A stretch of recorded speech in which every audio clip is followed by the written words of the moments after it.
প্রত্যেকের জন্য খাদ্য, বস্ত্র ও বাসস্থান সুনিশ্চিত করা সরকারের গুরু দায়িত্ব।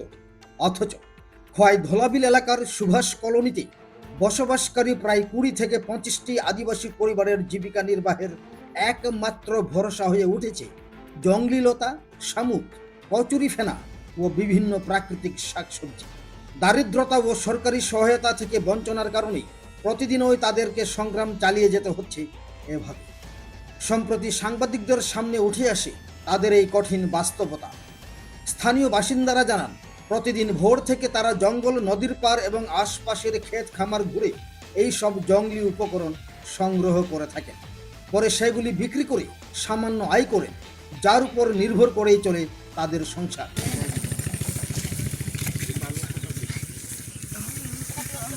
কি খুঁজতেছেন? এটা মাশরুম না, এটা কি করবেন? এটা খাওয়াম, আপনারা খাইবেন? আচ্ছা আচ্ছা। আপনারা কি প্রতি বর্ষা সিজনে আপনারা এটি উঠান? হ্যাঁ। কেন উঠান? এটা খাওয়ানো লাগে ওঠায় আর কি। এই জায়গাটার নাম কি?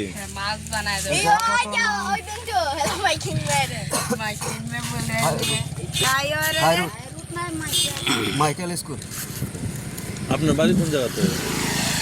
আমরা বাড়ি তো ধলাবিল কলোনি। এগুলো কি বিক্রি করেন?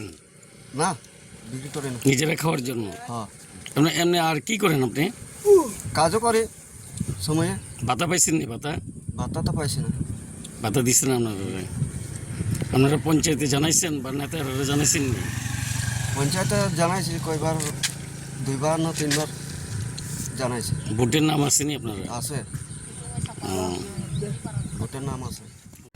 বাসিন্দাদের অভিযোগ হলো, সরকারি ভাতা বা বিভিন্ন সামাজিক সুবিধা থেকে তারা আজও বঞ্চিত। ফলে পরিবার ও সন্তানদের পেট চালাতে বাধ্য হয়ে এই ঝুঁকিপূর্ণ ও অনিশ্চিত জীবিকার উপর নির্ভর করতে হচ্ছে তাদেরকে। তারা আরও জানান, এই জঙ্গলি সামগ্রী বিক্রি করেও সংসার চালানো অত্যন্ত কঠিন হয়ে পড়েছে।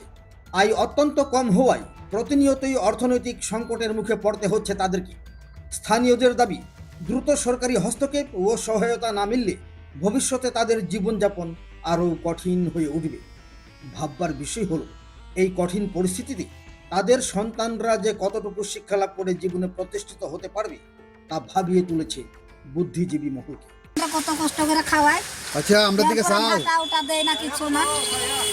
আপনারা বাড়ি কোন জায়গা? ধলাবিল কোন জায়গা? এই যে লতা শামুক তুললেন, কে লিখা তুললেন?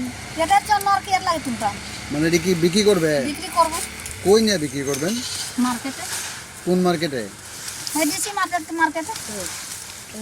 তো এটি দিয়া সংসার চলে? এটা দিয়ে তো সংসার চলে। তো আপনারা রেখার কাজটা পান না? ভাতা পাইছেন নি? ভাতা না কইছি তখন আপনাদের কথাটা। ভাতা পাইছেন না? তো এখানে আপনারা সুভাষনগর ভাতা চাইলে কই বলে রাখেন দিমু কইয়া কইতে তো এখন দিনটা যাইতেই আছে। আপনার নাম কি? আপনার নাম? আমার নাম লক্ষ্মী মুন্ডা। তো আপনারা কতজন এরকম আয়েন? অনেকজন। ডেইলি করেন? ডেইলি সব দিন ওই তো দোকান মালিকের জিগান না, সব দিন আমরা আই, একটা দিন বাদ নাই। এটা না করলে আমরা তো পেটে চলে না। তো কি কইবেন সরকারের উদ্দেশ্য, কিটা কইবেন? আমরা কিছু সাহায্য করলে তো আমরা গরিব মানুষ বাঁচলাম হইলে আর কি। ছেলে মেয়ে আসেনি? 4জন ছেলে আছে। তারা ছোট ছোট? ওই দুইটা সবার ছোট। স্বামী নাই? না, এটা সবার ছোট। প্রতিদিন আমার লগে লইয়া যায় কি তা করতে। কেউ তো কায়? হ্যাঁ,